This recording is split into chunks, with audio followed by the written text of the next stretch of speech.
everybody. Welcome back to Hot Topics. My name is Erin Riva. I'm owner of SparkBC, and with me is Ted Gilbert out in the interior. How's it going, Hey, Ted? Erin, how you doing?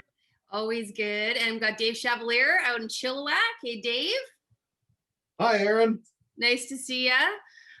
So today, what are we going to be talking about? Well, Dave got a great topic, accessibility of junction boxes, and I dug through my library and found a great picture. So if you'll make me the host, I'll share it with everybody. You got it.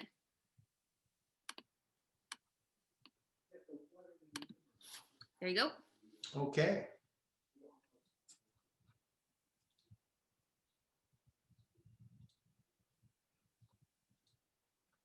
Hope everybody can see this. There's a junction box almost out over the soffit of the building and in the eaves. And clearly, I think when I took this picture, there was maybe 8 inches between the open top of the box and the rafters you can see right above it. Dave, what do you think?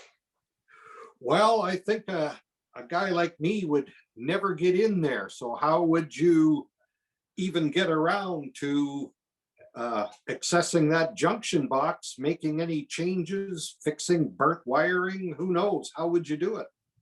I don't know either, Dave. Like even a skinny electrician would have trouble. Can you imagine if there's 600 millimeters of blown-in cellulose insulation in there? Finding it would be a problem. Secondly, you'd almost need scuba gear by the time you burrow down through all this stuff and get in there.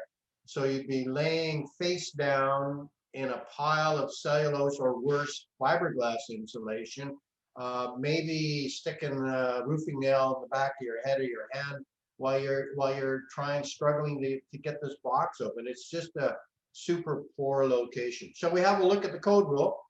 Yeah, there's got to be an easier way, Ted. I agree. Well, let's look at the code rule first here and we'll come back to it. So, Dave, rule 123014, take us through it, would you? Yeah, accessibility of junction boxes. So sub rule 2 says a vertical space of 900 millimeters or more shall be required to provide ready access. So junction boxes have to be accessible. You need at least 900 millimeters of vertical space to be able to get at them.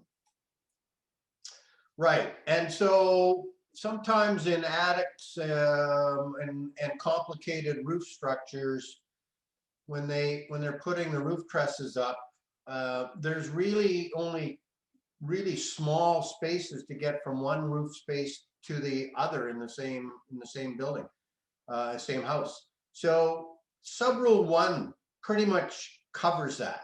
Pull-in junction outlet boxes, joints and conductors and cables shall be accessible. So that's a general rule that you'd be called for if you can't get from one part of a roof structure to the other. You're gonna have to make sure that the general contractor or the carpenter or whatever, make sure that he cuts enough of an opening that if you had a junction box in there, now I'm not saying that you do, but if you have one in there, that it's going to be accessible to get in there. And when you do, as Dave points out, I need some working space. I need a vertical space of 900 millimeters or more so I can get in there and actually do some work safely without my face and being stuck down in some insulation. Let's go back to the picture. So Dave, options. What do we got for options there? I mean, obviously, I don't think this electrician wanted to put that box there, or maybe his apprentice didn't understand. Well, obviously didn't. I guess we could do what? Face it down? Face it down as long as you have 900 millimeters of clearance so you can get at it. That would work, right? Face it. If I face the open side down, I could either bring it down, I guess, to ceiling height and have it cut into the drywall ceiling and put a blank plate on it. Although I don't know any owner that would be happy with that unless it was maybe in a closet. Or I could flip that box around, face it down, and put in a access plate. What do you think of that Sure. idea, Dave?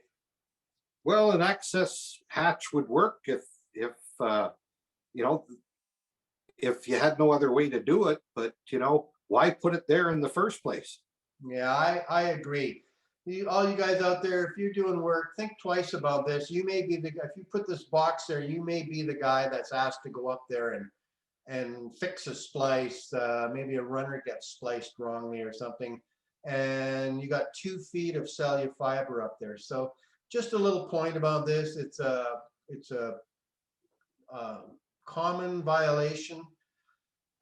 To go back and fix this now is going to cost a lot of time and money, because you're going to have to pull all these runs back, and probably they're going to be too short to reach a new location for the box. So just a word to the wise should be sufficient. Aaron, let me give this back to you, and you can wrap it up for us.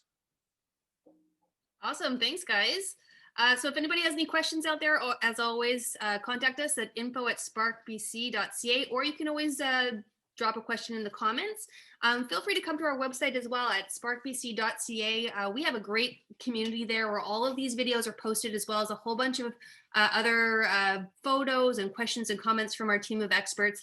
You can go there and post your own images or videos and ask questions of our experts as well. So be sure to check that out.